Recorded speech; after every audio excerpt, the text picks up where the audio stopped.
சூர்யா அவர்களோட கருப்பு இன்னைக்கு ரிலீஸ் ஆகும் ஒரு பெரிய ஓப்பனிங் வரும் அப்படின்னு எதிர்பார்க்கப்பட்டுச்சு. ஆனா, இந்த படம் இன்னைக்கு ரிலீஸ் ஆகல. இதுவரையுமே அடுத்த ஷோ போட்டுருவாங்க, இல்ல அதுக்கு அடுத்த ஷோ போட்டுருவாங்க அப்படின்னு எதிர்பார்க்கப்பட்டு இருந்தது. கடைசியில அது ஒரு பெரிய பிரச்சனையாவே இருக்கு. அத பத்தி நம்ம பேசுவோம். அது மட்டும் இல்லாம கருப்பு படம் இப்ப இன்னைக்கு ரிலீஸ் ஆகாததுனால, எந்த அளவுக்கு இந்த படத்துக்கு வசூல் பாதிக்கப்பட போகுது அப்படிங்கிறதையும் நம்ம பார்ப்போம். ஓப்பனிங் எவ்வளோ வரப்போகுது அப்படிங்கிறதையும் நம்ம டிஸ்கஸ் பண்ணுவோம். இது இல்லாம இன்னும் சில படங்கள் முக்கியமா வந்து தனுஷ் அவர்களோட கரை, பேட்ரியாட், அப்புறம் 29 அப்படிங்கிற படம், "திருஷ்யம் 3" அட்வான்ஸ் புக்கிங், பெட்டியோட அட்வான்ஸ் புக்கிங் எல்லாத்தையுமே பார்ப்போம். ஸோ அதுக்கு முன்னாடி நேத்து வீடியோல நான் வந்து ஒரு ஃப்ரேம் ஒண்ணு வச்சிருந்தேன். அதாவது ஒரு மினிமல் ஆர்ட்டா வச்சிருந்தேன். அத நெறைய பேரு கரெக்ட்டா கெஸ் பண்ணியிருந்தீங்க. ரொம்ப பாப்புலரான ஒரு ஃப்ரேம் தான் அது. ஆமாங்க, காதலுக்கு மரியாதை படம் தான். அதுல வரக்கூடிய ஃப்ரேம் தான். அத தான் நான் மினிமல் ஆர்ட்டா வச்சிருந்தேன். ஸோ இத கரெக்ட்டா கெஸ் பண்ண முதல் 5 பேரு மிஸ்டர் மணிவண்ணன், எம்டிபிஜிஎம்எஸ் அஃபிஷியல் அப்படிங்கிறவங்க, அப்புறம் முகமது ரிகாஸ், ராஜா டெய்லர், இது இல்லாம பிரபு பிரபாகரன். இந்த 5 பேர் தான் முதல்ல கரெக்ட்டா கெஸ் பண்ணிருக்காங்க. இன்னைக்கு வந்து ஒரு ஃப்ரேம் அது வச்சிருக்கேன். அது பாருங்க. அத கெஸ் பண்ணுங்க. கமெண்ட்ல போடுங்க.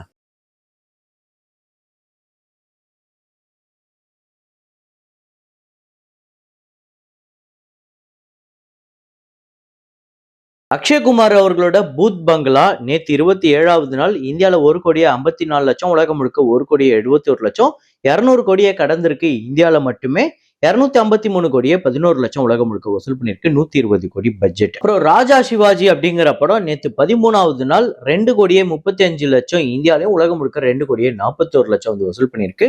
ஸோ டோட்டலா 89 கோடியே 40,00,000 இந்தியாலையும், 92 கோடியே 44,00,000 வந்து வசூல் பண்ணிருக்கு. 90 கோடி இந்த படத்துக்கு பட்ஜெட். அப்புறம் கிருஷ்ணாவதாரம் பார்ட் 1 இந்த படம் வந்து நேத்து 6வது நாள் இந்தியால 1,86,00,000, உலகம் முழுக்க 1,92,00,000, 15 கோடியே 85,00,000 இந்த படம் வந்து வசூல் பண்ணிருக்கு. ஆனா பட்ஜெட் ரொம்ப பெருசு. ஸோ மோசமான கலெக்ஷன் தான் எடுத்துட்டு இருக்கு. இதெல்லாம் பத்தவே பத்தாது. அப்புறம் தனுஷ் அவர்களோட கரை நேத்து 14வது நாள் தமிழ்நாட்டுல 72,00,000, உலகம் முழுக்க 1 கோடி, 33 கோடியே 8,00,000 தமிழ்நாட்டிலும், 60 கோடியே 29,00,000 உலகம் முழுக்க வசூல் பண்ணியிருக்கு. 100 கோடி பட்ஜெட். அப்புறம் 29 அப்படிங்கிற படம் ரத்னகுமார் அவர்களோட டைரக்ஷன்ல வந்த படம். டே 6 தமிழ்நாட்டுல 24,00,000, உலகம் முழுக்க 25,00,000, 2 கோடியே 4,00,000 தமிழ்நாட்டிலும், 2 கோடியே 21,00,000 உலகம் முழுக்க வசூல் பண்ணியிருக்கு. 6 கோடி பட்ஜெட். அப்புறம் ராம் சரண் அவர்களோட பெட்டி யுஎஸ்ஏ பிரீமியர்ல மட்டுமே அட்வான்ஸ் புக்கிங்ல $277K வந்து கலெக்ட் பண்ணிருக்கு. இந்தியன் கரன்சிக்கு மட்டுமே 2 கோடியே 60,00,000 மேல போகுது. ஒரு நல்ல ஓப்பனிங் வரும் அப்படின்னு எதிர்பார்க்கப்படுது. அப்புறம் மோகன்லால் அவர்களோட "திருஷ்யம் 3" இன்னும் 4 இருக்கு. கிட்டத்தட்ட ஒரு 7 நாள் கிட்ட இருக்கு ரிலீஸுக்கு. இப்பவே இந்த படம் அட்வான்ஸ் புக்கிங்ல எவ்வளவு கலெக்ட் பண்ணிருக்குன்னா, கேரளால 3 கோடியே 80,00,000, ரெஸ்ட் ஆஃப் இந்தியால 66,00,000, ஓவர்சீஸ்ல 5 கோடியே 63,00,000. ஸோ 9 கோடியே 43,00,000 இந்த படம் வந்து டே 1 பிரீமியருக்காக கலெக்ட் பண்ணிருக்கு. ஒரு பெரிய ஓப்பனிங் வரப்போகுது. அட்வான்ஸ் புக்கிங்ல கேரளால ஒரு பெரிய சம்பவம் பண்ண போதான்னு பார்ப்போம். ஸோ இதுக்கு முன்னாடி கேரளால அட்வான்ஸ் புக்கிங்ல மட்டுமே ஃபைனலா கலெக்ட் பண்ணதுல டாப் 5ல என்னென்ன படம் இருக்கு அப்படின்னு பாத்தீங்கன்னா, எம்புரான் தான் முதல்ல இருக்கு. 11 கோடியே 69,00,000. அப்புறம் தளபதி விஜய் அவர்களோட லியோ 8 கோடியே 17,00,000, கூலி வந்து 8 கோடியே 3,00,000, பேட்ரியாட் வந்து 5 கோடியே 75,00,000, கேஜிஎஃப் 2 வந்து 4 கோடியே 30,00,000. இதுதான் கேரளாவோட final advance booking collection. So இதுல "திருஷ்யம் 3" இடம் பெறுறதுக்கு, அதாவது 5வது இடத்துக்கு வரதுக்கே இன்னும் 50,00,000 தான் இருக்கு. அது ஒரு 2-3 நாள்ல அது நடந்துரும். ஸோ டாப் அந்த நம்பர் 1க்கு "திருஷ்யம் 3" வரதுக்கு பாசிபிள் இருக்கா அப்படிங்கிறத நம்ம பொறுத்திருந்து பார்ப்போம். "திருஷ்யம் 3க்கு ஒரு பெரிய எக்ஸ்பெக்டேஷன் இருக்கு. ஒரு பெரிய ஓப்பனிங் வரும் அப்படிங்கிறதெல்லாம் ஓகே. இந்த ஃபைனல் ப்ரீசேல் கேரளால இந்த டாப் 5ல பெரிய கலெக்ஷனை பிரேக் பண்ணுமா? அதாவது எம்புரான கலெக்ஷனை பிரேக் பண்ணுமா? லியோட கலெக்ஷனை பிரேக் பண்ணுமா? கூலியோட கலெக்ஷனை பிரேக் பண்ணுமாங்கிறத பொறுத்திருந்து பார்ப்போம். அப்புறம் அதிரடி இன்னைக்கு ரிலீஸ் ஆயிருக்கு. இந்த படத்தோட நேத்து ஃபைனல் அட்வான்ஸ் புக்கிங் 2 கோடியே 38,00,000 கேரளாலையும், ரெஸ்ட் ஆஃப் இந்தியால 36,00,000, 1 கோடியே 56,00,000 ஓவர்சீஸ்ல கலெக்ட் பண்ணியிருக்கு. 4 கோடியே 30,00,000 ஃபைனல் அட்வான்ஸ் புக்கிங்ல கலெக்ட் பண்ணியிருக்கு. எனக்கு தெரிஞ்சு டே 1 10 கோடி கிட்ட வரதுக்கு வாய்ப்பு இருக்குங்க. வந்தது அப்படின்னா செம்ம கலெக்ஷன். பார்ப்போம் எந்த அளவுக்கு வரப்போகுது அப்படிங்கிறத. அப்புறம் சூர்யா அவர்களோட கருப்பு இன்னைக்கு ரிலீஸ் ஆகணும், இன்னைக்கு ரிலீஸ் ஆயிருக்கணும், இந்நேரம் ஆடியன்ஸ் கொண்டாடி இருக்கணும். இந்த படத்துக்கு இந்நேரம் நம்ம வந்து ஒரு ஃபைனல் அட்வான்ஸ் புக்கிங் ரிப்போர்ட்டோ, இல்ல லைவ் எவ்வளோ கலெக்ஷன் வந்திருக்கு, டே 1 எவ்வளோ கலெக்ஷன் வரதுக்கு ப்ரெடிக்ஷன் இருக்கு அப்படிங்கிறதெல்லாம் நம்ம பேசியிருந்திருக்கணும். ஆனா அது எல்லாத்துக்குமே ஒரு முட்டுக்கட்டு போட்டு இந்த படம் இதுவரையும் ஒரு ஷோ கூட நடக்கல. முக்கியமா தமிழ்நாட்டுல ஒரு ஷோ கூட நடக்கல. கேரளால கூட நடக்கலன்னு தான் நினைக்கிறேன்.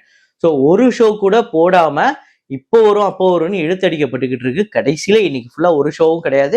எல்லாமே ஃபேன்ஸ்க்கு ரீஃபண்ட், அதாவது புக் பண்ணவங்களுக்கு ரீஃபண்ட் பண்ணிட்டாங்க. ஸோ காசு ரீஃபண்ட் பண்ணிட்டாங்க. ஆனா அவன் வேலையை விட்டுட்டு ஒரு நாள் லீவ் போட்டிருப்பான். எங்க தலைவர் படம் வருது, எனக்கு பிடிச்ச ஒரு ஹீரோவோட படம் வருது, எனக்கு பிடிச்ச ஒரு டைரக்டரோட படம் வருது, இந்த படத்துக்காக நான் ரொம்ப நாளா வெயிட் பண்ணிட்டு இருந்தேன் அப்படின்னு ஒரு சினிமா ரசிகனோ, ஒரு ஹீரோட ரசிகனோ, ஒரு டைரக்டரோட ரசிகனோ ஒருத்தன் இருப்பான்ல. அவன் இன்னைக்கு லீவோ போட்டிருப்பான். இல்ல பர்மிஷன் கேட்டிருப்பான். ஒரு 3 மணி நேரம், 4 மணி நேரம். சில பேர் ஃபேமிலி கிட்ட பர்மிஷன் கேட்டு வந்திருப்பாங்க. சில பேர் ஃப்ரெண்ட்ஸோட ஒண்ணா போகலான்னு எல்லாரும் லீவ் போட்டு வந்திருப்பாங்க. ஸோ இந்த மாரி அது வெறும் ரீஃபண்ட் மட்டும் கிடையாது. நான் டிக்கெட் போட்டேன். அதுல எனக்கு ரீஃபண்ட் வந்துருச்சு அப்படிங்கிறது மட்டும் கிடையாது. அதுல நெறைய சிக்கல் இருக்கு. இந்த மாரி நெறைய பேர் நெறைய விஷயங்கள ஃபேஸ் பண்ணுவாங்க. நெறைய மன உளைச்சலுக்கு ஆளாக்குவாங்க. ஏன்னா இந்த படத்துக்கு ஒரு நல்ல எக்ஸ்பெக்டேஷன் இருந்தது. அத யாருக்கு எடுத்தாங்க அப்படின்னா, இந்த படத்தோட தயாரிப்பாளர் தான். ஆமாங்க. இந்த தயாரிப்பாளர் தான் ஒரு பெரிய பிரச்சனையாவே இருந்திருக்காரு. ப்ரமோஷனுமே ஆக்சுவலா பெருசா இவங்க பண்ணல. 2வது இந்த படத்துக்கு இன்னைக்கு காலைல 9 மணி ஷோ ஸ்பெஷல் சிறப்பு காட்சி நம்ம தமிழக முதல்வர் ஜோசப் விஜய் அவர்கள் குடுத்திருந்தாரு. அனுமதி குடுத்திருந்தாங்க தமிழ்நாடு அரசு. ஆனா, அத கூட இவங்க 9 மணிக்கு கரெக்ட்டா போட முடியல. ஏதோ ஃபினான்ஸ் பிரச்சனை. ஒரு 11:30 மணிக்குள்ள ஃபர்ஸ்ட் ஷோ மட்டும் தான் கேன்சல். செகண்ட் ஷோ வந்துரும் அப்படின்னு சொல்லியிருந்தாங்க. அப்புறம் மத்தியானம் வந்துரும்னு சொல்லியிருந்தாங்க. 4 மணிக்கு கன்ஃபார்மா வந்துரும் அப்படின்னு சொல்லியிருந்தாங்க. ஆனா இது எல்லாமே சுத்தி சுத்தி ஃபேன்ஸோ, இல்ல ஏதோ ஒரு ட்விட்டர் ஐடியோ, இல்ல ஏதோ ஒரு பிராண்டோ தான், ஏதோ ஒரு நியூஸ் சேனலோ தான் சொல்லிக்கிட்டு இருக்கு. இத அபிஷியலா புரொடியூசர் சைட்ல இருந்து எங்கேயுமே கிளாரிட்டி குடுக்கல. இப்பதான் வரப்போகுதுன்னு. ஆர்ஜே பாலாஜி மட்டும் ஒரு மாரி கண் கலங்க இப்படி ஒரு பிரச்சனைய சந்திச்சுட்டு இருக்கேன் கருப்பு படத்துக்காக. அவர் மட்டும் கண் கலங்கி 6 மணிக்கு இன்னைக்கு இந்த பிரச்சனை எல்லாம் சால்வ் ஆயிடும். 6 மணில இருந்து ஷோ ஸ்டார்ட் ஆயிடும் அப்படின்னு சொல்லியிருந்தாரு. ஆனா இப்ப 6 மணி ஷோ, நைட் 7:30 மணி ஷோ, 10 மணி ஷோ எல்லாமே ரீஃபண்ட் ஆயிடுச்சு. இன்னைக்கு ஷோஸ் கிடையாது. நாளையில இருந்து தான் படம் அப்படிங்கிற மாதிரி சொல்றாங்க. அது கூட எந்த அளவுக்கு உறுதின்னு தெரியல. இப்ப நாளைக்கு இன்னைக்கு புக் பண்ணி ரீஃபண்ட் பண்ணவங்களுக்கு இன்னைக்கு லீவ் போட்டவங்கலாம் மறுபடியும் நாளைக்கு லீவ் போடுவானா? நாளைக்கு எல்லாரும் ஒண்ணா கூடுவாங்களா? நாளைக்கு ஃபேமிலி கிட்ட பெர்மிஷன் கேட்டு வருவாங்களா? அப்படின்னு கேட்டா தெரியல. சோ இன்னைக்கு இந்த படம் ரிலீஸ் ஆயிருந்துச்சுன்னா ஒரு பெரிய ஓப்பனிங்கே எடுத்திருக்கோம். அதை தொடர்ந்து இந்த ஓப்பனிங் வீக்கெண்ட் ஒரு பெரிய கலெக்ஷன் எடுத்திருக்கோம். ஸோ ஒரு படத்துக்கு ஓப்பனிங் வீக்கெண்டுங்கிறது பெரிய விஷயம். அதுலயும் புதன்கிழமை, வியாழக்கிழமெல்லாம் ஒரு படம் ரிலீஸ் ஆகுது அப்படின்னா, அதெல்லாம் உண்மையிலே பாசிட்டிவா வந்துருச்சுன்னா பெரிய கலெக்ஷன் எடுத்துரும். அப்படிப்பட்ட ஒரு பாசிட்டிவான ஒரு படமா தான் இருந்தது கருப்பு. ஸோ இன்னைக்கு சொதப்பிட்டாங்க. நாளைக்கு இந்த படம் வந்தா கூட பெரிய அளவுல ஓப்பனிங் வருமா? பெரிய அளவுல கலெக்ஷன் வருமா? இதுக்கு முன்னாடி சூர்யா அவர்களுக்கு வந்த பெரிய ஓப்பனிங் வருமா அப்படின்னு கேட்டா, இல்ல அப்படிங்கிறது தான் உண்மை. அது மேபி செகண்ட் டே, தேர்ட் டேல இருந்து பிக்கப் ஆகுறதுக்கு வாய்ப்பு இருக்கு. நீங்க சொல்லுங்க, நீங்க எத்தனை பேர் படத்துக்கு புக் பண்ணீங்க? உங்க எத்தனை பேருக்கு ரீஃபண்ட் ஆச்சு? இந்த பணம் மட்டும் ரீஃபண்ட் ஆனா போதுமா? அப்படிங்கிறத தாண்டி நீங்க எத்தனை பேரு மன உளைச்சல் ஆனீங்க அப்படிங்கிறத கமெண்ட்ல போடுங்க. நெறைய பேரு நான் 3 மணி நேரம் டிராவல் பண்ணி வந்திருக்கேன். நான் வேற ஒரு ஸ்டேட்ல இருந்து வந்திருக்கேன். நான் வேற ஆக்சுவலா யுஎஸ்ஏலயே நெறைய பேர் ரொம்ப லாங்கா டிராவல் பண்ணி போயிட்டு கடைசியில ஷோஸ் கேன்சல் ஆயிடுச்சு அப்படின்லாம் சொல்லியிருந்தாங்க. இது இல்லாம இப்ப பாத்தீங்கன்னா, நார்த் சைட்ல ஏதோ 2, 3 தியேட்டர்ஸ்ல போட்டிருக்காங்க போல. அத பார்த்துட்டு சில பேரு ஃபேக் ரிவ்யூ குடுத்துக்கிட்டு இருக்காங்க. அதையும் இங்க நெறைய பேர் பகிர்ந்துகிட்டு இருக்காங்க.